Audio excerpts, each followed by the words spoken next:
మీరు ఉండండి ఉండండి ఉండదు.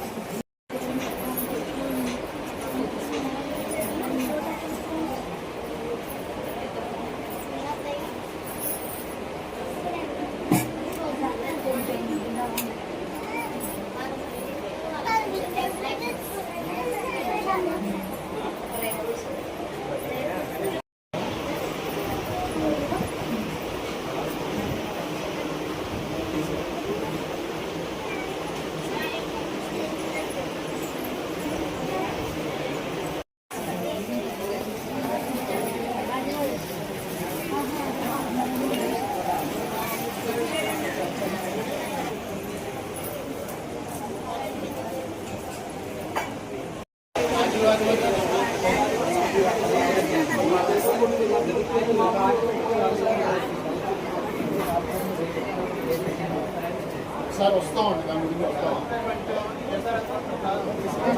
మామూలుగా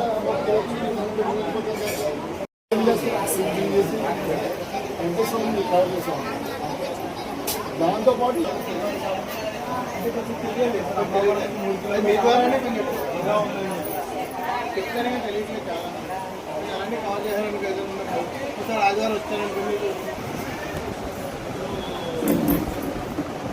రాజమండ్రిలో రాజమండ్రిలో చూశాను. మార్నింగ్ ఈవినింగ్ ఇచ్చేస్తారు కదా,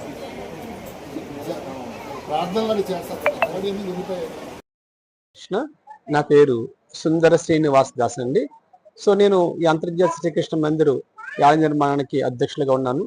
సో ఈ కార్యక్రమం ఉద్దేశం ఏంటంటే, ఈ కార్య నిర్మాణ ఉద్దేశం మన చుట్టుపక్కల గ్రామస్తులందరూ కూడా ఆధ్యాత్మికంగా ఎదగాలని, వారందరూ సుఖశాంతులతో జీవించాలని ఈ ప్రయత్నం చేస్తున్నాము.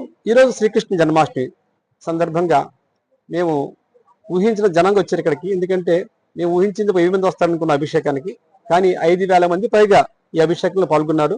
అందరూ చాలా ఆనందపడ్డారు కూడా. అదేవిధంగా ఈరోజు సాయంకాలం 6 గంటల నుంచి 12 గంటల వరకు కూడా ఈ అభిషేక కార్యక్రమం అంతా ఉంది కాబట్టి ప్రజలందరూ రావచ్చు. ఇంకా చాలా కార్యక్రమం జరుగుతున్నాయి కాబట్టి.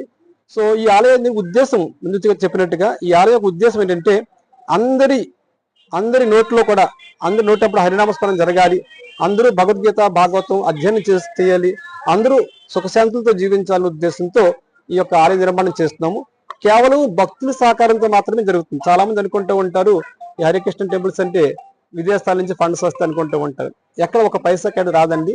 మన కేవలము లోకల్ భక్తులు, మన తెలుగు ప్రజలు మాత్రమే ఇచ్చారు, బయట వాళ్ళు ఎవరో కాదండి.